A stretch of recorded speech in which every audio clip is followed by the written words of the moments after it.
করতে ঠিক পারি যেন। আছে ইনশাআল্লাহ। আচ্ছা, এখন আমরা চলে যাব আল্লাজির ব্যবহার। আল্লাজি শব্দটার অর্থ হচ্ছে যে বা যিনি। যেমন কোরআনে একটা শব্দ আছে হুয়াল্লাযী, আছে না? জি হুয়াল্লাযী আরসালা রাসূলাহু বিল হুদা। হুয়াল্লাযী, হুয়া মানে তিনি, আল্লাজি মানে যিনি, মানে তিনি সেই সত্তা যিনি আরসালা রাসূলাহু। তাহলে এটা দেখেন হুয়াল্লাহটা কি থার্ড পারসন সিঙ্গুলার না প্রোনাউন না? জি হুম। ওস্তাদ। জি তাহলে এই জন্য দেখেন আল্লাজি শব্দটা কিন্তু সিঙ্গুলার হয়েছে। এখন হুয়ার প্লুরাল কি? হুমা হুম। হুয়ার প্লুরাল হচ্ছে হুম। হুম। তাহলে এখন হুম। এবার আল্লাজির প্লুরাল কি হবে? হাউলা আল্লাজিনা। লাদিনা, ও আচ্ছা, আল্লাহ জিনা। আল্লাহ তাহলে এখন কি হলো? হুমুল্লাযীনা হুমুল্লাদিন, ইউকাতিলুনা ফি সাবিলিল্লাহি। হুমুল্লাযীনা। হুমুল্লাদিনা, হুম যদি প্লুরাল হয় আল্লাযীনাটা কি হবে? প্লুরাল। প্লুরাল হবে। লাদিটাও বললাম। একটু বুঝেছেন তো সবাই? জি এখন আমি যদি হুয়াটা কেটে দিই, আমি যদি এখন এখানে লিখি যে মানে হা হাজাল্লাযী, হাজা তাহলে কি হবে? আল্লাযী হবে।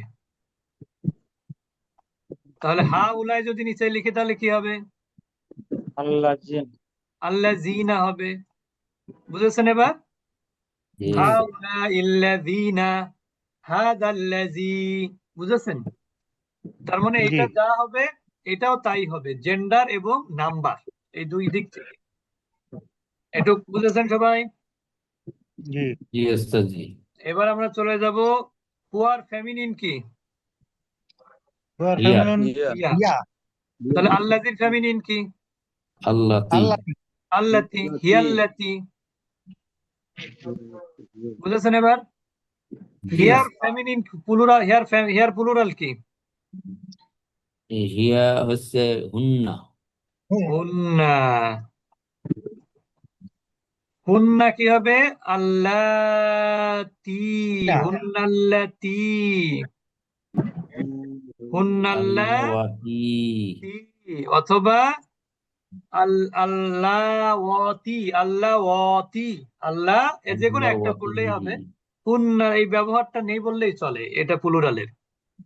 বুঝতে পেরেছেন? ফেমিনিন প্লুরালে ব্যবহারটা খুবই কম, আল্লাতির ব্যবহারটা আছে মোটামুটি। তাহলে হুন্নার বলে আল্লাতি, আল্লাহওয়াতি। যেমন আল্লাহ ই, আল্লাহ ই কিন্তু কোরআনে আছে আল্লাহ ই, আল্লাহ ই। তাহলে কয়টা হতে পারে? তিন রকম, যে কোনোটাই হতে তিনটা। পারে। তাহলে হিয়াল্লাতি, হুন্নাল্লাতি, হুন্নাল্লাহি। যেমন আল্লাহ ই ইসনা মিনাল মাহিজ, কোরআনের একটা আয়াত। তাহলে আবার বলি হুয়াল্লাজি, সবাই বলি আল্লাহ জি ওয়াল্লাযী, হুমুল্লাযীনা, হুমুল্লাযীনা হিয়াল্লাতি, আল্লাতি হিয়াল্লাযী, হুন্নাল্লাতি, হুন্নাল্লাতী, হুন্নাল্লাহি, হুন্নাল্লাতী, হুন্নাল্লাওয়াতি। হুন্নাল্লাওয়াতী। তো এই যে বেশি পড়াবো না, এই আপাতত এই উদাহরণগুলো মুখস্থ করলে তার পরবর্তী অংশ আমরা যুক্ত করে দিব ইনশাআল্লাহ। আজকে যুক্ত করলে বুঝতে অসুবিধা হবে। আপাতত জোড়ায় জোড়ায় শিখতে হবে। হুয়াল্লাযী, হুমুল্লাযীনা, হিয়াল্লাতী, হুন্নাল্লাতী, হুন্নাল্লাঈ। এভাবে জোড়ায় জোড়ায় শিখতে হবে, তারপরে আমরা এর ব্যবহার শিখবো। যেমন দেখেন, হিয়ার পরিবর্তে যদি আপনি বলেন হাজিহি, তাহলে কি হবে? আল্লাতী হলে হাজিহি হবে, ঠিক না? জি ওস্তাদ জি। আর এখানে যদি আমি বলি যে তিলকা, তাও তিলকা তো বহু বছর না, হবে উলাইকাল্লাতি। কি হবে? উলাইকাল্লাতি।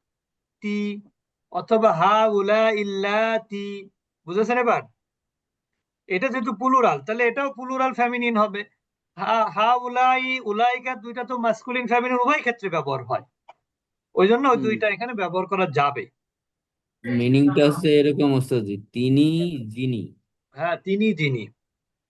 যেমন আমরা আর রজুলুল, যেমন আরেকটা জিনিস আমরা উদাহরণ দিতে পারি, আর রজুলুল্লাজি, সেই লোক, দি ম্যান হু, আর নিসা মানে আল ইমরাতুল্লাতি, সেই মহিলা।